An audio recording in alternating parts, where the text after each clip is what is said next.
Hello, everyone. Thanks a lot for tuning in to this special episode of Meet Me for Coffee. He's from Pickering, Ontario. He's a four-time Emmy Award winner for being a TV host. You've probably seen him around because he's an awesome interviewer. He's not the basketball player. It's Chris Van Vliet. How's it going? Doing great. I wish I was Fred Van Vliet and had, his height and money, but thanks for having me on, George. I went to Laurier, so the fact that you live in Kitchener-Waterloo makes me feel like I'm back at home. Yeah. Well, I mean, like not a lot of people have hit close to home like you have, man. There's been a few people that I've interviewed on this show that have actually experienced what it's like to live in the atmosphere of Kitchener-Waterloo and go to Dirty Phil's basement. Sounds kind of perverted, but it's just like a basement with sticky floors. There's no doors in the stalls. There's asbestos hanging out of the ceiling. I know a few people that have gone there. It's like it was $2.50 for a drink or $2 for a drink. Well, when I was, so I lived on Lodge Street, which is one street away from where Phil's is. Yep. And at the time when I was going to Laurier, drinks were $1.75. So it was a toonie, and then they got a 25-cent tip. And they also so Phil's opened at 9, but 9:30 is when they started charging cover, which was $5. So my friends and I would like literally run over at 9:28, get the stamp on our wrist, go in for one drink, and then don't tell anyone. Then we'd go home and just have more drinks and then come back later. But we were cheap college students, right? We didn't want to pay the $5 cover. Well, you know what? Like the best part about those dive bars, you can be completely drunk in 1 hour. Oh my gosh! There's another. So go ahead. You could buy 10 drinks for $20. Like that's ridiculous. Oh, yeah, absolutely. And there was another bar up the road called Foo Bar.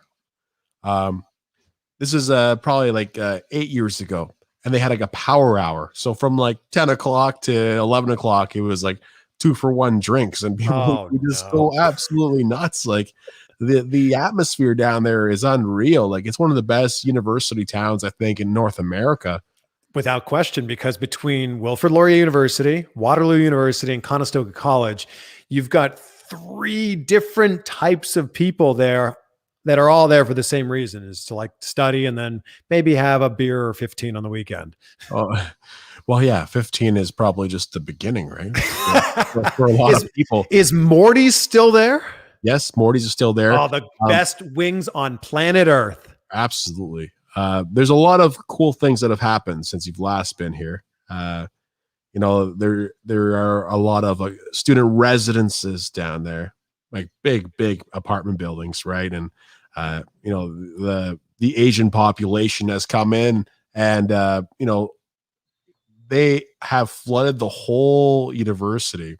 And that's good because I like, Thai food, Vietnamese food. So all these restaurants have gone there. So if you want a different, unique view of Kitchener and Kitchener-Waterloo and a diverse like dining experience, that's the best place to go, because like you not only have like Euro, you have, you get a pad Thai, you can get, hot pots, sushi. And that's where I go for my date nights as well.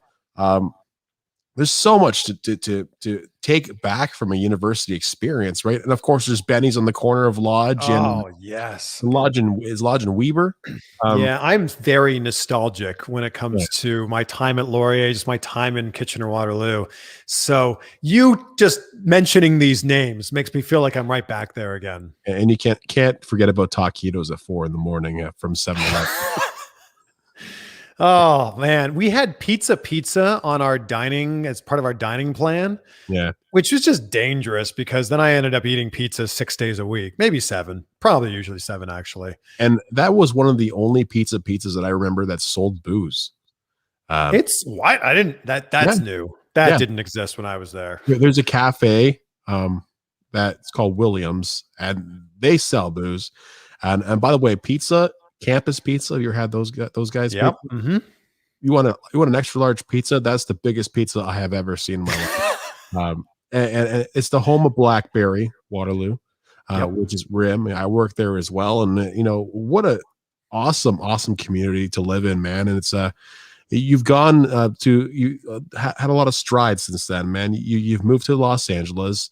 I saw you on AEW as well, like All Elite Wrestling, and it's so cool. 'Cause I know you're a wrestling fan. I'm a huge Yeah, wrestling fan.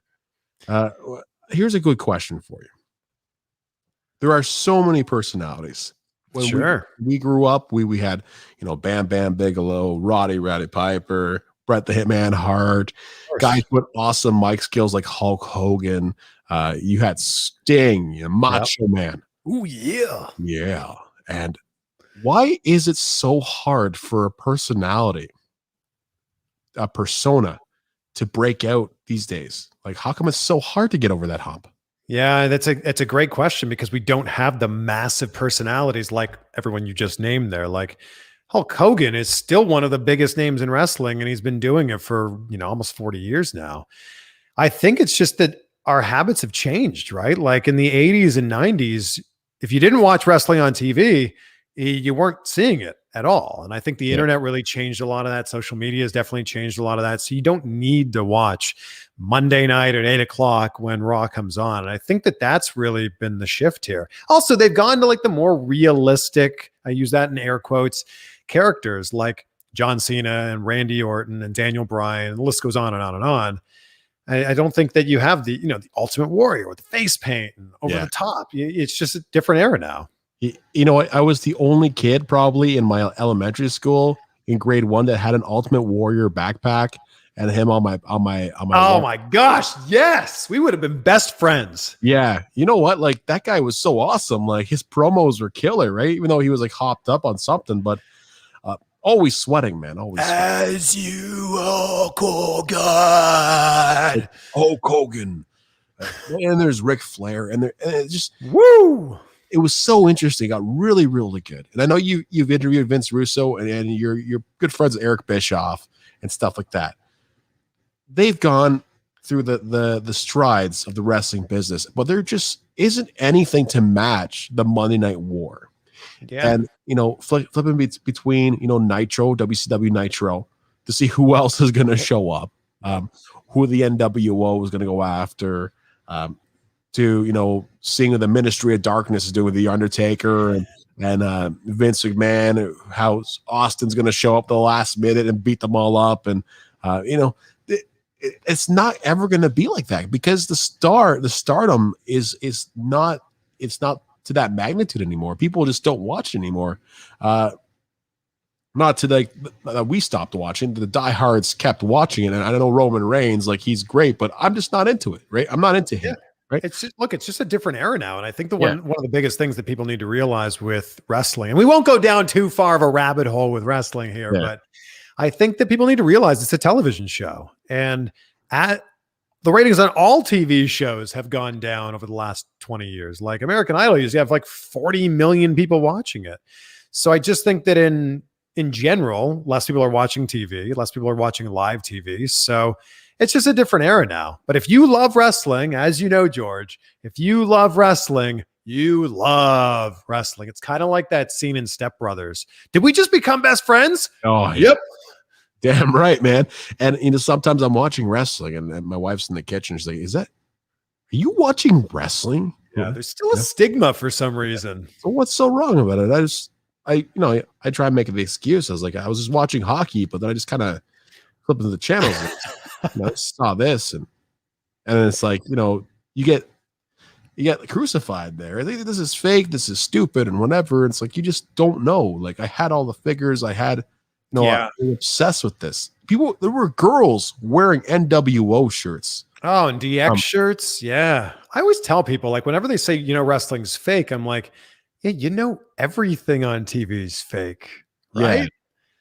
Yeah, man. And I think the AEW brand is it's just killing it, man. Like, they have the New Japan wrestlers, they have Chris Jericho, they have Sting, they have the nostalgia, they have the new rising stars. Yeah. It's just going to get better and better, man. And I'm excited for you. Like there's so much going on for you. Like you're just rocking it, man. Like isn't it so cool to just be right there in front of a wrestler interviewing him? Yes. Like, I grew up as a huge wrestling fan, and I started doing interviews with wrestlers just kind of like as an extension of what I was doing as an entertainment reporter and a TV host. I mean, you know Right. how it is when you work in media, you're interviewing actors and celebrities and you're interviewing directors and comedians. And I just asked my boss one day, I said, WWE is coming to town in a few months. Could we interview a wrestler? And she's like, yeah, sure. We've done that before. I'm like, oh my God, hold on. I'm going to get paid to talk to wrestlers. And like, that's where it all began. I was a show I was hosting in Vancouver on City TV called 969. And I was like, oh my gosh, if I can do this every few months, like not only one, do I get to be paid to hang out with a wrestler, but number two, I can ask them questions that I genuinely care about as a fan that no other fans have probably ever asked, and certainly never been like asked on camera about.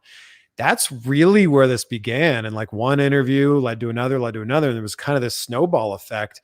And man, I've been really fortunate throughout the course of my career, not just to interview some like really big names in wrestling, but just to interview some big names in general. And like, I just want to be able to like have that conversation with them and like just suck a little knowledge out of them, like take a little bit of knowledge out of them, kind of selfishly, if I'm being honest.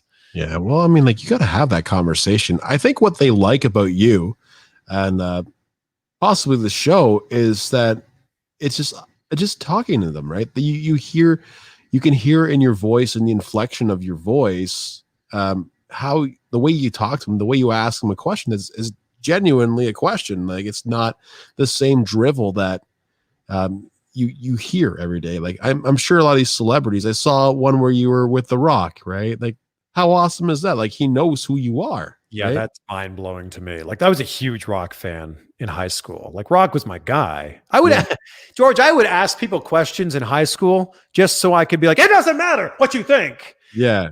So I've interviewed The Rock 9 times now, not that I'm counting or anything, but the fact that I can walk into a room now and it's like, oh, Chris, good to see you. And I'm like, that is just wild. But I think my whole thing is like, you don't get to The Rock's level, Denzel Washington, Kevin Hart, Oprah, all these different people. You don't get to that Steven Spielberg level by accident. So like the whole idea of the interviews that I'm doing, especially on my podcast, is I just want to be able to go, all right, like you're at level 41. I'm at level 4.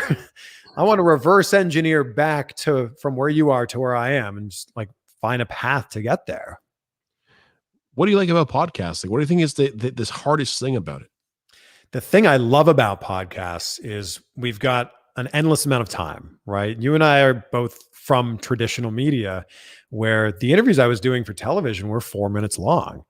You can't really get a real conversation in 4 minutes. You can get a little bit of information, but you can't have a real conversation in 4 minutes. And I think the cool thing about a podcast is this mimics you or I going out for drinks or for wings at Morty's. Yeah. Like this mimics that like natural flow of a conversation. I would say the hardest thing to answer the other part of your question is, look, the best thing about a podcast is anyone can do it. The worst thing about a podcast is anyone can do it. And I think the hardest thing about it is trying to be that needle in the haystack and trying to stand out in that sea of millions of other content creators, millions of other podcasters, especially when you're on Twitter and every celebrity now has a podcast. Every one of your friends probably has a podcast now too. So I think it's just tough to make yourself stand out. Yeah. Like even Michelle Obama has a podcast. It's like, personally, like it'd be great to talk to her, but like I don't really see why I would listen to that show. That's just me, right? Like, so anybody can have a podcast. Of course, with producers, you could run around. I know Donny Osmond had a show a couple years ago, and I was just producing it for him, and then like his people in Los Angeles or Las Vegas, right? Yeah, where we're like running around with tape recorders the whole time, right? Just to get them to say something, right? So like you're right. Anybody can do it, which is great, but can it be good, right? Well, and I think that's really springboarding off of what I'm saying here is like the barrier of entry it's not even low. There is no barrier of entry. It's hit record. That's the barrier of entry. And I think it's just a matter of like figuring out like what makes you stand out. I always say to people when they ask like, do you have some advice for starting a podcast? I always say, well, ask yourself why you're doing it. Like it needs to begin with, why am I doing this? And if the answer is like, well, you know, I just think if you don't have an answer, like you need to stop right now. Yeah. Well, yeah, of course. It's just like for me, I wanted to have a show where I could talk to people, Yeah. um, but have it being to be really, really good quality, right? We've all been in the back room in like the producer studio and then listen to how crappy somebody's mic sounds or listen to some other podcast where it's like, this is embarrassing. Like, Yeah. why would I listen to this? Right. It's good to have good audio quality. And Oh, but perception's reality, right? And it's especially important in the podcasting world. It's like if I sound like this, you're never going to want to listen to this episode. It sounds terrible. So yeah, I think it's important that once you do get going on this, that you like invest in some decent gear. You don't need to spend hundreds of dollars on a fancy microphone, but just invest in like a microphone. I think a lot of people will just use their laptop mic. yeah. And sometimes it works, right? But Sometimes. it depends. But this mic, the SM7B from Shure, I don't know if they're listening right now. This is the gold standard. This is the Joe Rogan podcasting mic. Yeah, of course. And then, this is why I use this one over a condenser mic, which I used for my last show before Meet Me for Coffee. And that was quite an editing nightmare, man. So because they could hear all the stuff happening in the background, right? Yeah. I think the second biggest thing about having a podcast is people were always talk about like the concept, right? Conceptualize the idea, right?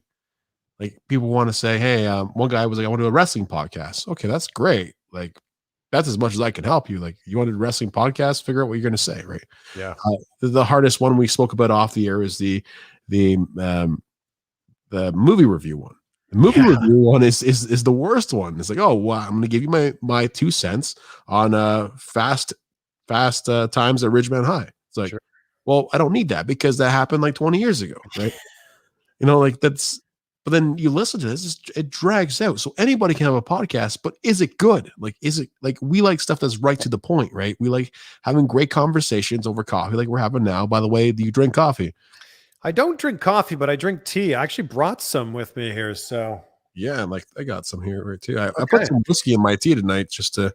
Yeah, I've never been a coffee drinker. I'm sorry, but thank you for still having me on your show. You should be sorry. I should have known this before. I never wanted to become addicted to anything other than like, positivity or having a good time or something like that. Yeah. But I don't want to be addicted to having to like put a chemical in my body to feel a certain way every day. I fully agree, but I like coffee. Like and I get it. I understand why people like it. Yeah.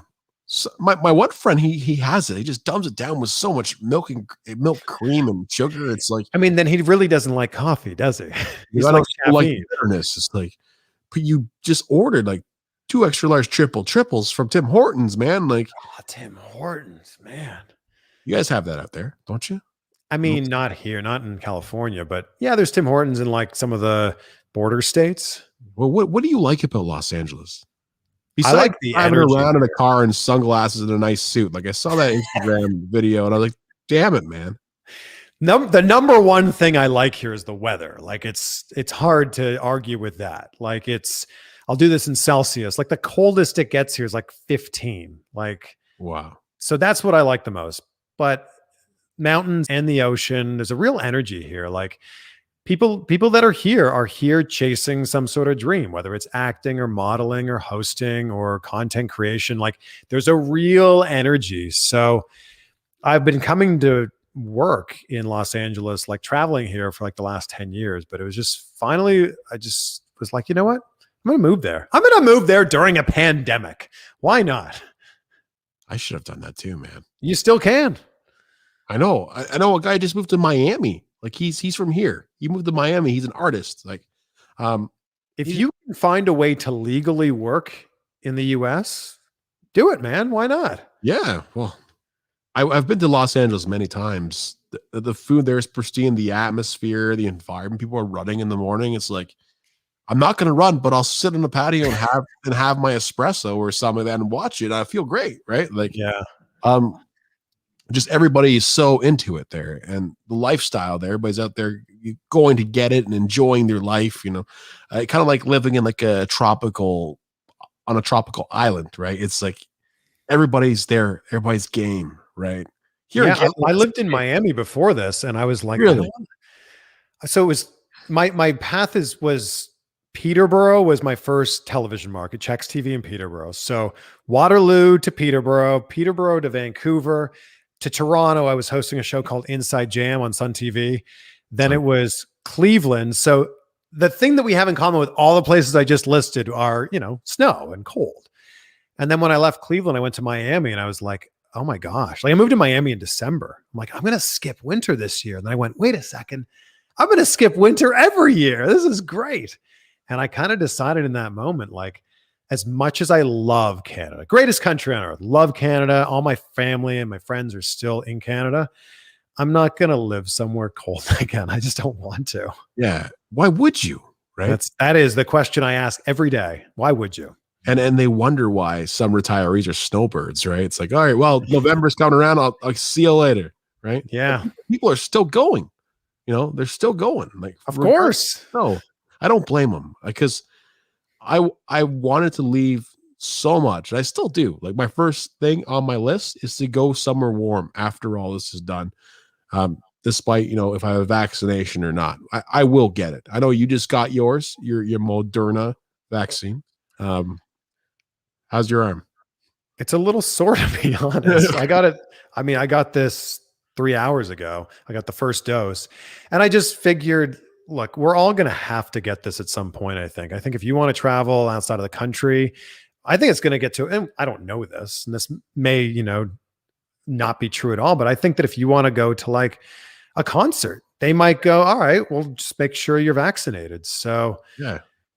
I'm half vaccinated now. Well, if there's any side effects and you do pass away after the show, this will be your last. These are my final words here. Or if I grow a third arm out of my forehead or something like that, this will be the last time you see me looking normal. Yeah. Well, those suits won't fit anymore, man. They certainly will not. Well, you've also won an Emmy 4 times. Like, that's so cool. And dude, you just saying that sounds, it feels really cool. Like I'm super honored. Like when you work in television, that's the award. I mean, even to just be nominated for something like that is super cool. So yeah, it's cool. And I proudly display them behind me here because like that was something that like, especially coming from Canada, moving to the US, like going through the whole process of like being able to like get a visa, it meant a lot. So you've accomplished a lot, man. Like there's a lot of great things. Thank you. Is it Daco Drive? Yeah, that was the show I was on in Miami. That was that's a pretty cool show to be on. I was on the Fox affiliate in Miami. Wow. And Deco Drive's been on TV for 25 years. Like for any show to be on television for 25 years is saying a lot. And for me to like, they welcomed me into that family and it was really cool to be able to do that. Heck, The Rock, who grew up in South Florida, watched Deco Drive. So every time I would interview him, he's like, oh, I'm going to have to tell my mom to turn it on tonight. What? Like, I saw that interview. He said that to you, right? It's so weird because now we go back to the wrestling thing. I watched something on The Rock and like he just wasn't cutting it like in the WWE. And he's just like, I just got to be myself. Yep. So he took that mic and he just started talking and like just being himself. People loved him. And that's how I feel about you, man. Like you're yourself. And that's when the Rock became huge, right? When he became himself. So when you find yourself in all sense of positivity, like that's when things are going to happen, right? Because and then everybody says in broadcasting, like, oh, just be yourself, be yourself. It's like, well, yeah, but I think for a lot of people, they got to figure out who they are. Like, I don't know if everybody's self-aware. Like, nobody's self-aware enough to begin with. Yeah. But you got to find out, like, as a broadcaster, how do you sound? How do you look? And I think that you kind of stumble your way through that for a year or 2 or 5 or 10, depends, on who you are. But I think then you find your groove. And look, it's different now, right? Like when I got into broadcasting, TV and radio were your only options. Social media didn't exist at the time. I think Facebook had just started. MySpace was like beginning. It was like, I think started like a year later. So all you had was broadcasting. So, I looked up to like Rick Campanelli and George Stroumboulopoulos and Ron McLean and all these, Canadian icons. And now people that want to grow up don't want to be on TV anymore. They want to be a YouTuber. They want to be a podcaster. They want to be a TikToker. And I think that that's actually really exciting because you don't need to talk in like a broadcasting voice to do that stuff. No, you just have to have the voice to do an actual radio show. Like it's just your own voice. That's it. Yeah.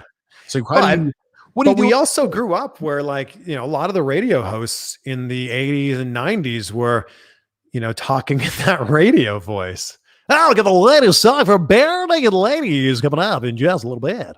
Yeah. I looked up to Lloyd Robertson.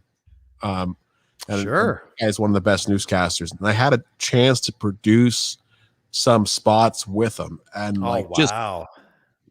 I wish I would have filmed it because just sitting in the producer's chair and listening to him read a commercial, like it was the most unreal thing I have ever heard in my life, man. Like, not because I'm a fanboy of this 70, 80-year-old guy, but he's a legend still though. Yeah. It just showed me like what I have to do, how good I have to be. Yeah.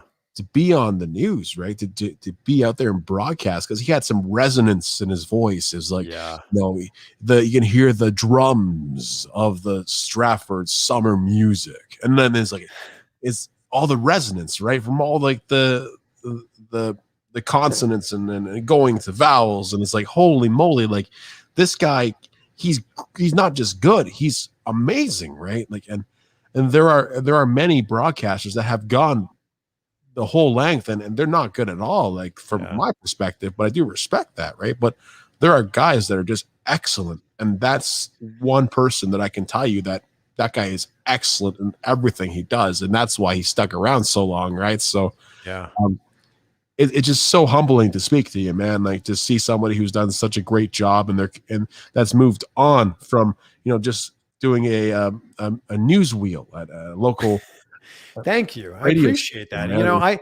I have a similar experience, not with Lloyd Robinson, but I remember like early in my career working behind the scenes at radio stations and TV stations and watching some of these people who are at the top of their game just nail stuff. And it's exactly what you just said. It makes you go, oh, I have to be that good.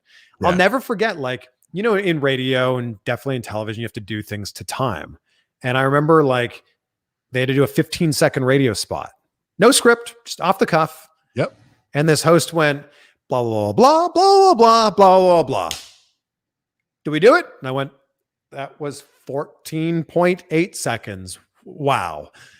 And it's like, okay, great. Like I have to be that good one day. And they always tell you, it's like, don't rush. You have all the time in the world. 30 seconds, it'll just, if it's, one guy told me if you're going too slow, you're talking too slow, you're talking just right. Yes. Yeah. And I think you realize that 30 seconds in broadcasting is 3 sentences. And when you start to think of it like that, 30 seconds can feel like an eternity, right? Yeah.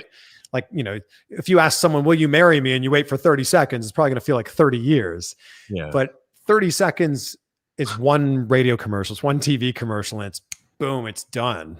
Yeah. And sometimes it takes a while to record that, but doing it live, there's a whole new element, right? Especially you're talking to like community events here and stuff like that.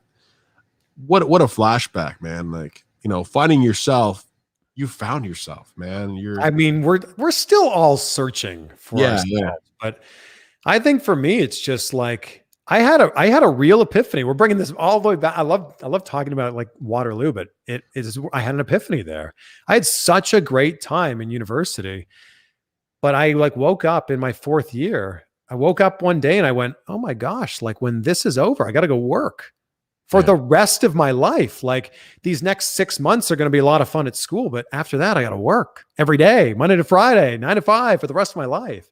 And it was in that moment where I went, I don't want to hate my job. Yeah. And that's where the whole process began for me. I don't want to hate my job. So I'm going to reach out to every radio station, every TV station in town and just say, can I come in and just see how it's done in the real world? And that's really how my career began. Yeah, and that's the way you got to do it. You got to just keep pushing for answers and pushing for someone who's just has that open heart to just let you see what's happening, right? Because not a lot of people would like to sit behind a mic and talk, right? Especially when you've got some type of restraint being on the radio, right? You definitely have to. Yeah, you definitely have to have some restraint. Yeah, I mean, like it's not what it used to be. Like we talk about finding yourself, and finding yourself is, well, technically not on the radio anymore, right? You're not the personality that you're supposed to be. You're the personality that is going to talk to other people, but keep it short. Like, yeah. Chris Van Vliet wants to talk to people for longer than 30 seconds. Right? Chris Van Vliet, he's a guy who wants to spark your attention with something, but 30 seconds can be enough to spark somebody's attention and get them all excited for the next person coming on the air. But you just can't be yourself, because now the next break, you're going to have to tee up an event that's happening. Right. Although you decide in 30 seconds whether you like someone or not. I mean, you decide that in a job interview. I think you decide that certainly on a date. And I think that it's important, like first impressions, whether it's on the radio, TV, YouTube, or in person, like first impressions are super important. Yeah, I fully agree, man.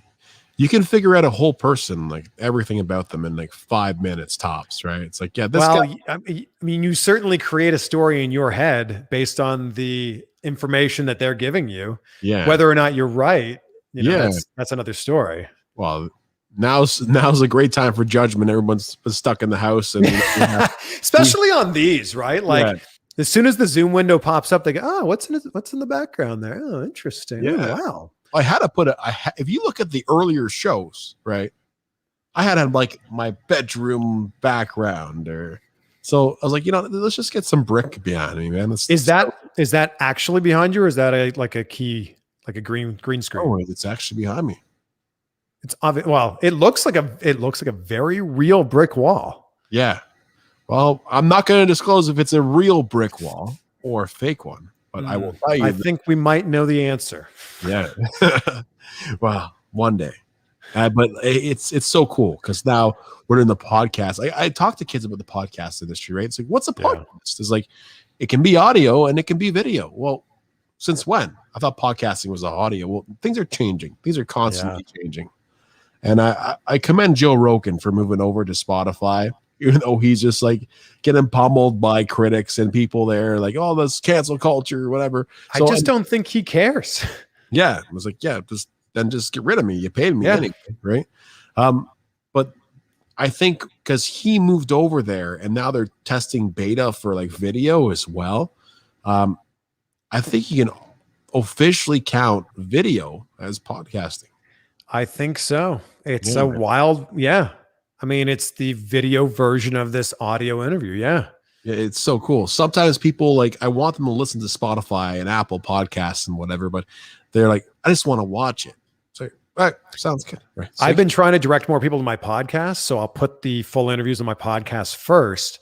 Yeah. And I got a lot of pushback. A lot of people are like, no, I want to see this. I want to watch the conversation unfold. And I'm like, okay, I'll put it on there tomorrow. Don't worry.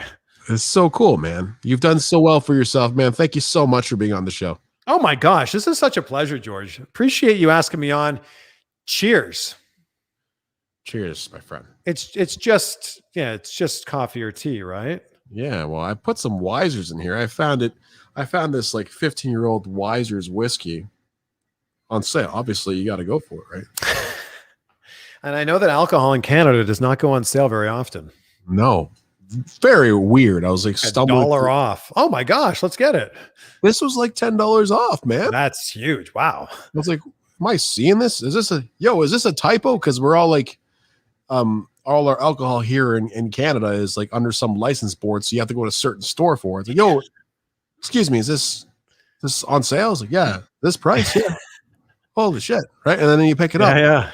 No burn at all, man. Then you try and sample with everybody in your house, but 3 of them are underage, so they can't have any. But my wife did.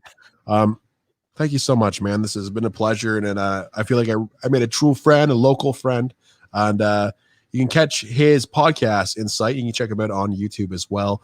Any final words, Chris? No, just thank you. He is not the basketball player. He's a 4-time Emmy award-winning TV host. I'm okay being Chris Van Vliet and not Fred Van Vliet. I'm okay with that, I guess. Can you even grow a beard that big? Me or him? You. Can I grow a beard? Yeah, like him, like Fred Van Vliet. I don't know. I mean, well, I haven't shaved in 5 days, and we've come up with this, so thank you so much, man. We're on our way. Thanks, man.